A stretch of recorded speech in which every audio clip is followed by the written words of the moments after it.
Newport Beach. The Pool House. Captain Oates. Chino? Ew! I'm Michelle. I'm Liz. And I'm Ingrid. And we're... Let's Talk OC! We're the ladies that brought you Tree Hill Talk, and now we are on the West Coast talking about the early 2000s teen drama, The OC. Join us every Monday as we watch and review each episode. We hope you can join us.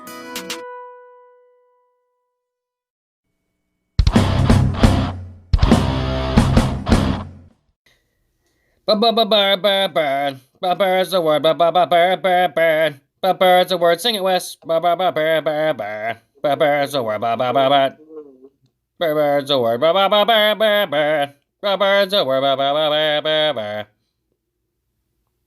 Yeah, well, everybody, welcome to Let's Die, the His versus Hers Guide to the Apocalypse, the podcast. My name is Brett, mountain man from West Virginia. Joining me today is Wesley. Wes, what's up with you?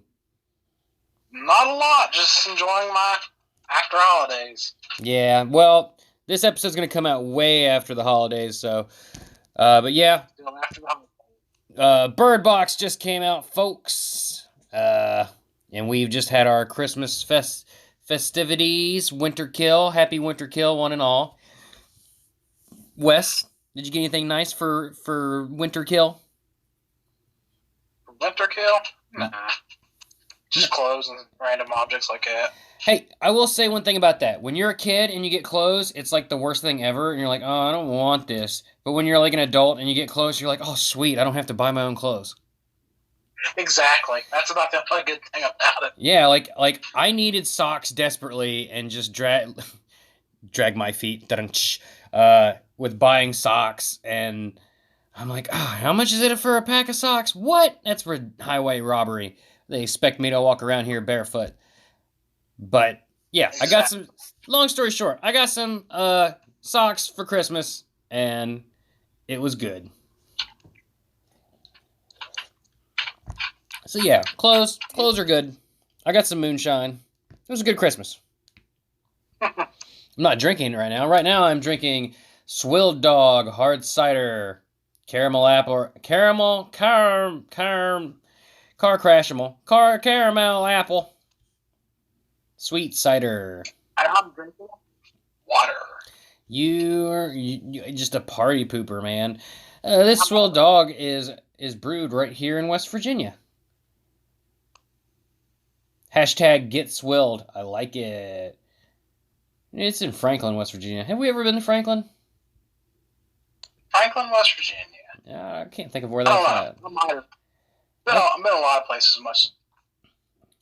Rub it in.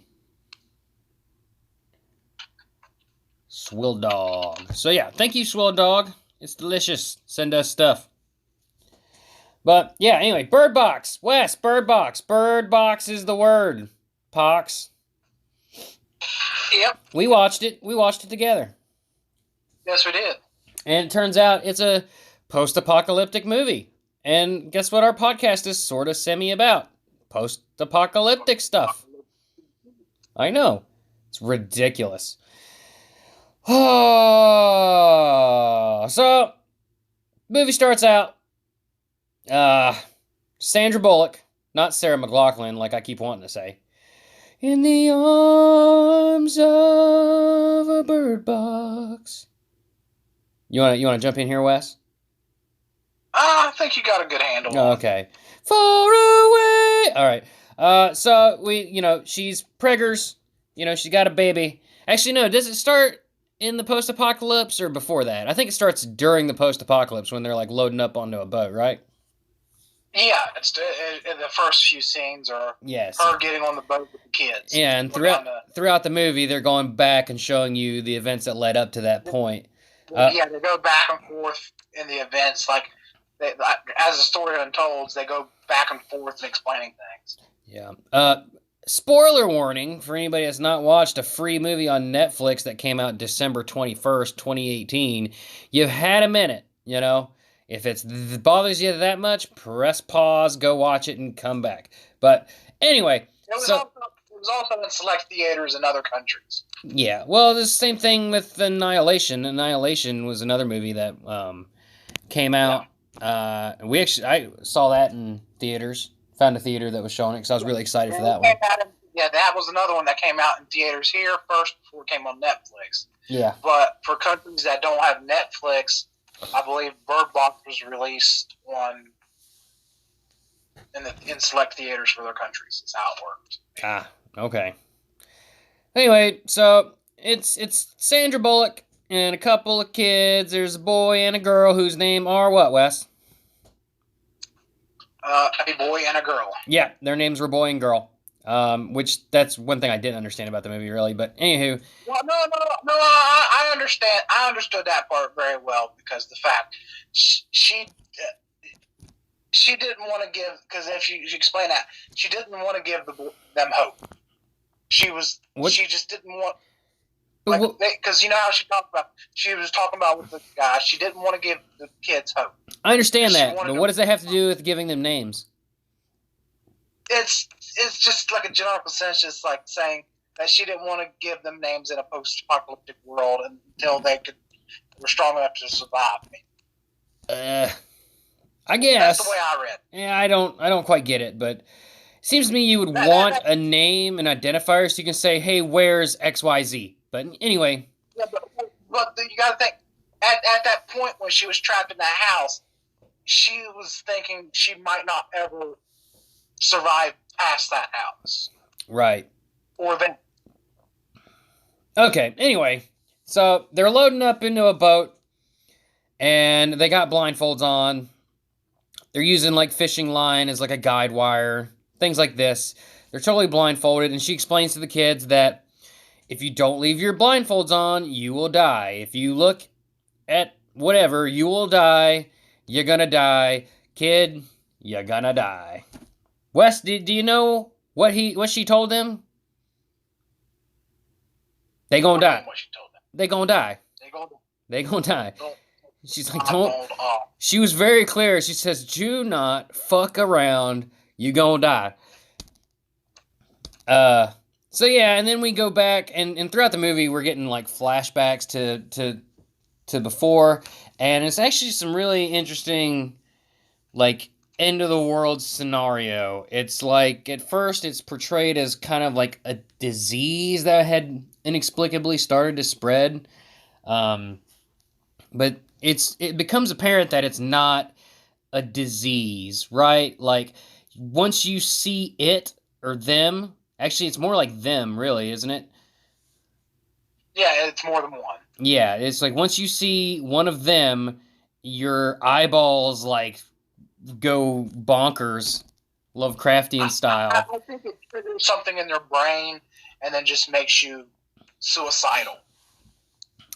Because apparently, if you have a mental disease, it wasn't triggering whatever it was in their heads to make them insane, to kill themselves. Here's where I think it's not just like some sort of neuro brain type sickness.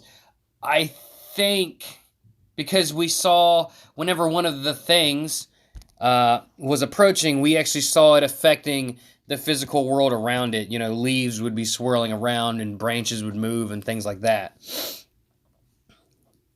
So people are seeing something, and when you see the something, it drives you insane, and most people just straight up kill themselves in the most convenient way possible. Like, whatever's in front of you. Like, if there's a pen in front of you, you're going to grab it and stab yourself in the eye. If there's a car on fire, you're just going to hop right on in. Like, shit like that. So, really interesting end of the world scenario. Like, and I swear that one lady at the beginning, she clearly said, "Mom?" And then she said, "Don't go." And then she just jumped into a fire. So, yeah, it makes you. I don't understand. Like, they never really explained what exactly the people are seeing. And obviously, I think that's a conscious choice, because if you've seen it and you can't survive it. So how can any of the characters know exactly what it is? Other than the crazies, of course, but we'll get to that in a minute. But yeah, we saw all kinds of chaos. Wes, like, what are we doing if we're in that world and all this chaos is happening where vehicles start crashing and people are just killing themselves left and right and it's just madness. People are just running through the streets. Well, what you got? What you coming with? Well, Survival podcast time. Am I going to be one of the people that's going to know not to look? I think at that point there's not going to be enough information surrounding what's happening for you to know not to look. So you're kind of screwed, or you're going to be hurt or get really lucky, and then. Well, that's how it gets.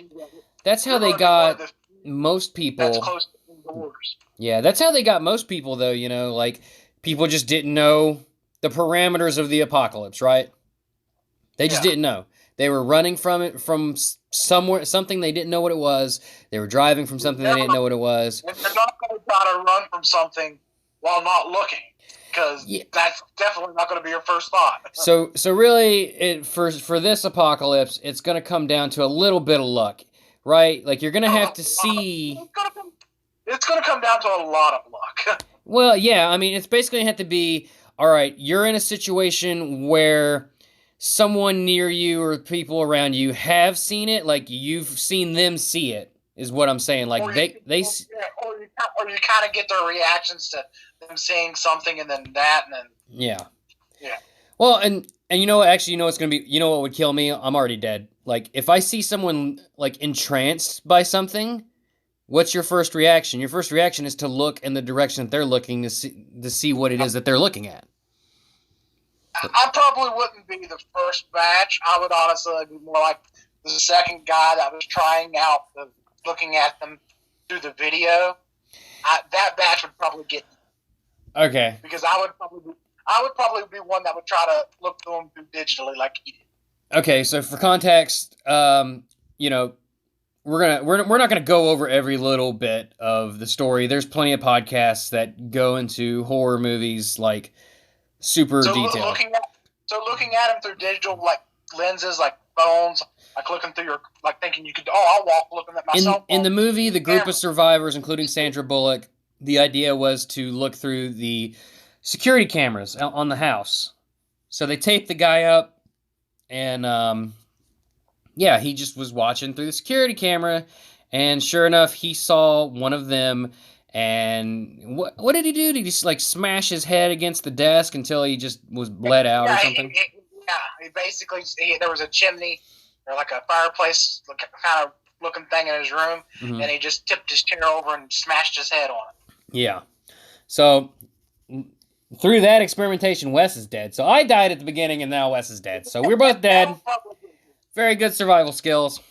I would think, well, I'm technology advanced. I'll just do something smart like that, or and then yeah. But really, if you can be one of the lucky ones that isn't that guy, the guy that looked through the security camera, and you also weren't one of the first ones to accidentally see the thing that's making people kill themselves. Obviously, some of the similar things from the movie apply. Covering your head with a blanket or a towel or a blindfold or something. Covering the windows, for sure, because it doesn't seem like they can breach things, right? Like, they couldn't open doors. They couldn't... It seemed like that. Yeah, it seemed like that. But it did seem like they used the crazies kind of to bypass that. But. Yeah, I think the crazies were just a byproduct. I think whatever the things were in Bird Box, whether they be supernatural in nature or whatever, they could not affect the physical world. But just seeing them like Lovecraftian style was enough to drive people insane. You know what? Now that I think about it, it's very Lovecraftian. So people would go insane, but at the same time, they're more ephemeral, ethereal. I don't know which word to use, but ghostly. How about that? They couldn't really interact. Like, they couldn't open doors. They couldn't smash the windows, because if they could do those things, the movie would be over really fast. But anyway, Wes, what else would you do? Like, in the movie, they basically just completely covered the windows and windshields of a car so they could drive around, and they used the radar system on the car to avoid things. Yeah. Do you got anything that you could think of that would work well in this scenario where you literally just could not look at anything? Well, one would be taking it to the extreme would be self-blinding yourself. Yeah, that's a good thought, because I noticed nobody thought about that in the movie. Like, you had at the very end, but that was natural blindness. But that would be taken to the extreme, because technically you could see if you were inside a house, but... Well, I mean, couldn't you just put out one of your eyes and then wear an eye patch over the other? I guess that's the same thing as wearing a blindfold, then. Yeah, I mean, that's really no different than wearing a blindfold. What's to stop, crazy from, opening your... But then... taking off your eye. Well, then the crazies will probably just kill you. So I guess you kind of need your eyes in some capacity. I might take it a step further, and maybe, how you have colored contacts? Yeah. Have contacts that you put in your eyes that make you can't see, just like when you're outside. So that way, they're not going to think you have contacts. Right, and then you could potentially act as though you've been driven crazy, or pretend to kill yourself, and then maybe they leave. Or that if they just see you walking around without your blindfold, but you can't see, they're gonna just kind of assume and leave you alone. Maybe, who knows? Well, that'd be kind of wishful thinking, I think, because I think if they looked at you long enough, it would become apparent that you were just kind of fumbling around. Voices in your head, though, so it could still kind of tempt you to remove your contact yourself. I was thinking like a motorcycle helmet with the visor just spray painted on it. Yeah, that could work. I mean, that would be a more secure blindfold. I wouldn't have to worry about it being ripped off my head so easily. Like, I could actually click it on, and... Yeah. I mean, you got to fight me to get it off, basically. And it's also protecting my head from blows. It's a good deal. Mm-hmm. Likewise, I wonder if you could essentially maybe use like a riot shield too. Something large like that to shield your eyes from them, but still giving you peripheral awareness. Yeah, but my question is if you actually even catch a sighting glance of them, though. Well, it's assuming the birds... Oh, we forgot to talk about the birds. It's assuming you have warning that they're coming and you know what direction they're coming from, right? Yeah, true. Maybe that would work in an instance where you know you need to cross an opening that's unprotected. Like say you're... we never do get the explanation that also can they actually physically harm you themselves? Because we always see them running from them and them chasing people, but... I think people would run from them, but it doesn't appear like they can, like, literally chase or affect anything, right? Like, it just doesn't... Yeah. There was no evidence in that movie that they were able to actually do anything physical other than stir up a bunch of leaves.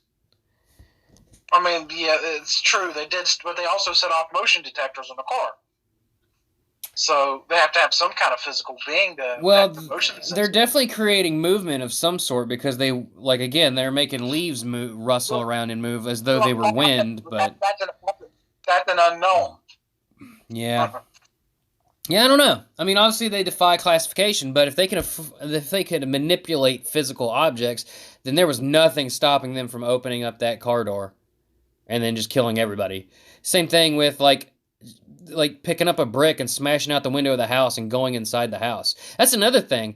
We never see the creatures inside of anything. They're always outside. They're never inside a warehouse or anything like that. Maybe there's a size issue because some of them do look like they're quite sizable from like how it shows you running through the forest. Yeah. Well, and you know what?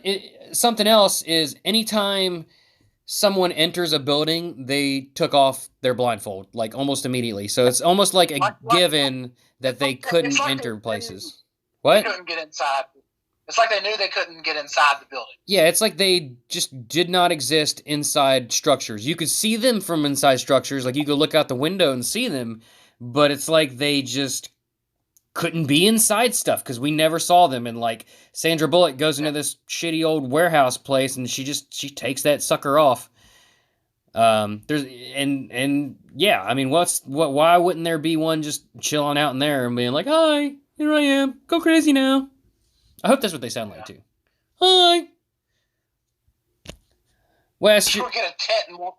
I'm just gonna get a tent and walk around in a tent. You can't come inside my tent. That's fucking genius, Wes. All right, you poke 2 holes in the bottom of a pup tent. You got like a 3-foot cushion. Yeah, and you you stick your little legs through the pup tent, and then you just walk around. Yeah. And you know what? You can set it over, like, you can get some waders on and go fishing that way, kind of like ice fishing, sort of. It could work. Yeah. I feel like a lot of rural survival skills is absolutely necessary in this instance too, because society's broken down and it's not coming back. So you're gonna have to learn to shoot. You're gonna have to mainly have to learn to shoot out of self-defense with the crazies, but shoot what? Yeah, the crazies. That's right. Yeah. You gotta hunt. Well, I guess you can't really hunt because you can't go out and look. Trap. You could trap. You can get some trapping skills on. That would definitely be a useful skill to know. I feel like fishing could be possible. I think it's definitely hard. You could fish by feeling sound. Yeah, you could also just leave a line out and then check the line every once in a while. Yeah. And see if you caught anything. Or you could throw nets out and see if you catch anything. And come back and check them later. That would actually probably be the safest way to do it. Run out there, toss your net, drag it up, grab your stuff, head back in. Growing things also would be a big help too. I think in the movie they tended to garden completely blindfolded, which to me sounds completely fucking insane. Exactly, yeah. Like, that sounds so fucking hard. I don't know if you could do necessarily. Well, I mean, no, I guess you couldn't do it inside because you got no windows. Well, it seemed to me like they were kind of in like an atrium or whatever, like the bird habitat. Mm-hmm. Which is kind of weird. Well, that's at the end. Yeah. But so they still got sun and stuff. Yeah. Oh, and we were supposed to say, like, the birds, like, they had these little, what were they, parakeets or something? Yeah. Yeah, the birds could sense when the things were coming. Kind of like how birds can sense gases in the air, like they use them for, like, detecting chemicals in the air. Canaries in a coal mine. Yeah. Yeah. Exactly. So definitely, I wonder if that also branches into puppers. Like, would dogs and cats be able to sense them too? I would think so, right? Maybe. But here's another thing. Like, are these things affecting animals? That was another. They didn't explain that. I mean, it showed horse, but it didn't really show the horse going crazy per se, just running loose. Yeah, like, and the birds, I don't think the birds sensed the presence of the creatures, but I don't think that they were ever, like, in full view of the creatures, right? They were always, like, when she was traveling with the kids, they were in, like, a leather-bound case. So they would have been, they would not have seen the monsters, but they would still be able to sense them. And then while they were in the house, during the early stages of the apocalypse, they were always inside something, right? Like, they could sense creatures coming, but they were never exposed directly. So I guess the big question there is, like, do animals go insane? Because I don't know. Because if they don't, I would think they wouldn't, but then that would give you the option to use, like, seeing eye dogs and stuff like that. Yeah, I mean, I think some stuff really hinges on that. Like, if animals are going crazy, then I don't know. That would devastate fish populations, deer, birds, everything. There'd be a lot of trial and error. Yeah. There'd be a lot of fish killing themselves by jumping onto the shore. I'm sticking with it. Doesn't affect them because to me it feels like it does something to the brain. Like the sentient center of the brain? Maybe, because maybe it does something with the survival part of your brain and just makes you maybe maybe. I mean, So if sentient some creatures are affected, then like dolphins and killer whales would just be killing themselves all. So then that is true. Some animals do have that sense themselves too. So. Yeah. So octopi, dolphins, killer whales, you're all toast. I guess monkeys, you're all toast, buddies. I would say dogs and stuff like that because sometimes a dog kind of gets sick and they want to run off. So I would kind of even put that in too. I don't know because it seemed okay. So the lady said, "Mom, please don't leave me." If it affects you in that way, would a dog see like maybe an old owner, its owner, or something like that? But then why would they kill themselves? I don't know, man. It's perplexing. Like this movie was fascinating to me. I thought it was really well done. I was pleasantly surprised by it. I know some people don't like it, but most people that I've talked to seem to like it. Okay. I mean, for a post-apocalyptic movie, it was good. As a horror movie, no, because it could have been scarier. But yeah, I kept waiting for the big reveal of the monsters. I wanted to know because I love lore. I love that stuff. Getting lost in Wikipedia. I probably did it for a million hours on things like Mass Effect and Dragon Age, but they never really go. I understand why they did it, and I think it's a fine choice thinking back on it because interpretation. Yeah, well, yeah, and plus this whole movie is like building up. Like it's a lot of expectation. Like, oh, this thing better be good, and then they don't reveal it, so your expectations aren't let down. Like if they just showed a big corny ass monster, it'd be like, oh, that's fucking lame. Or if it would turn out to be like aliens or something, we'd be like, oh, what the fuck, that's weird. Like, I don't know. It really wasn't a movie about them. It was really more just about Sandra Bullock and her kids. It's very like a Walking Dead type story. It's more about the survivors than the apocalypse itself. But I thought it was good. Oh, Wes, Machine Gun Kelly was the gross guy that we were like, ew. Oh, yeah. Yeah. Well, Wes, I think we're coming up on our time here. We're not going to take a break today. We're just powering we just powered through the whole episode. I think we did an okay job. What do you think? Yeah, we did a pretty good job. That movie was definitely had its ups, and I mean it left a lot to interpretation. But I thought it was a really good movie. Yeah, and I think that we're fucked because you and me, neither of us survived in this one. But I think survival is possible. Long-term survival is going to be extremely difficult without the use. Like we are very dependent on our eyes. Because one slip up is fatal. Yeah, there's no going back. Like there's no cure or nothing. I'd be really curious to see like what would happen if you were tied up and like 100% tied up, not like that other guy from the beginning of the movie, but like 100% bound, like, and you saw it. What would happen? You know what I mean? Like, say they lifted the blinds, you're completely tied up, like neck bound, arms, legs, everything. And you saw it, you go crazy, and then someone drops the blinds and removes you from it. What happens? I would think you would just strain yourself so hard trying to get loose that you would kill yourself that way. That you're just irreparably damaged, and no matter what, you're going to kill yourself. Yeah, like even if they tried like keeping you strapped down permanently, like where you couldn't. But I think you would just from the strain of you trying to get loose, that kills you. Yeah, probably no cure.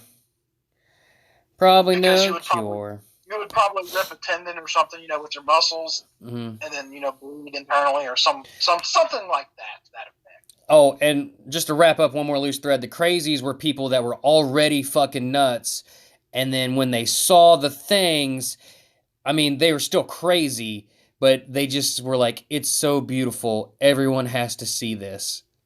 And they would just force people to look at it against their will. But for some reason, because they were already crazy, were not compelled to kill themselves for some reason. Yeah. A different kind of crazy is what it made them. Mm-hmm. There's almost kind of like a biblical essence to it too, but not in a way that I can really put my finger on, but just the way it felt. Well, yeah. Yeah. Well, everybody, that's going to be it for Let's Die, the His versus Hers Guide to the Apocalypse, the podcast. As always, rate and review us. Do whatever you want. Tell a friend. I don't care. Check out our sister podcast, Pokemon After Darkrai. And holler at us on Twitter at LetsDiePod. We're also on the Gmails at LetsDiePod@gmail.com. And we're on Facebook. Just search Let's Die, the podcast. Wes, you got anything to plug real quick before we run away? Sounds good to me. No, we're just going to hop on this boat, Wes, and see where it takes us. All right. All right. Bye. Wes, say bye. Later. Peace. Chicken grease. Bird. Wes, sing Bird Box. Sing Bird is the word box for me. Bird is the word box? No, bird. Bird's the word, bird. No. Bird's the word, bird. Okay, all right, bye.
Halo. Wes, I'm here. did you win? I conceded. Oh, that bad, huh? It was that annoying. Wow. They pulled out a card where it says tap, add X mana of any color to your mana pool, where X is your life total. Uh-huh. And he had like 30 health, so he was getting like 30 mana a turn, and he was pumping out like massive amounts of 1/1 tokens with lifelink, and it would only get more insane as it went on. Wow. And how come he couldn't just kill you? Because I kept killing his tokens. Oh, okay. I was playing a zombie deck where everything of mine had like death touch, and I had Grave Walker. So anytime one of my creatures died, I was bringing back creatures. So it was just. But eventually, I was going to lose. It just might have took 30 more minutes. Oh. Because I don't have any mass kills in that deck because it's all single target kills. Uh-huh. So I wouldn't be able to control his amount of tokens after a while. I thought you had that Super Wrath of God, though. Yeah, but that's in my white deck. But he played 3 of those against me. Cool. It was like a perfect counter to my deck. His deck was, basically. Ah. Because he would play that, he would destroy all creatures. I would have that enchantment that every time my creature dies, it brings out a 2/2 black zombie. And then so he'd clear my board. I'd get like 5 2/2 zombies. And then he would play this other one that has, gives all creatures on the board -2, -2. Black zombies So he wearing would clear the tutus. board, and then he'd clear my tokens. And then he just kept drawing cards. And then he'd get that combo again, and he'd clear the board again. Damn. But it was annoying. Well, you ready to start this thing? I guess. You sound so happy about it. I never cared for doing it. You don't have to. Nobody's pulling your twisting your wrist. You can tell me you don't want to do it anymore, and we won't do it no more. Or you won't. I don't mind doing it now then. I'll still do it, but you don't have to if you don't want to. You can tell me no, Wes. Well, I mean, it's just when it's me and you, it's just like, Yeah. You know what I'm saying? Well, I'll take that personally, sir. I'll take it on me because I don't like to talk a lot. Well, no. Okay, hold on. Now, me and you have had some excellent episodes, if I do say so myself. Yeah. Just don't ask me for examples. Yeah. No, seriously. Let's see.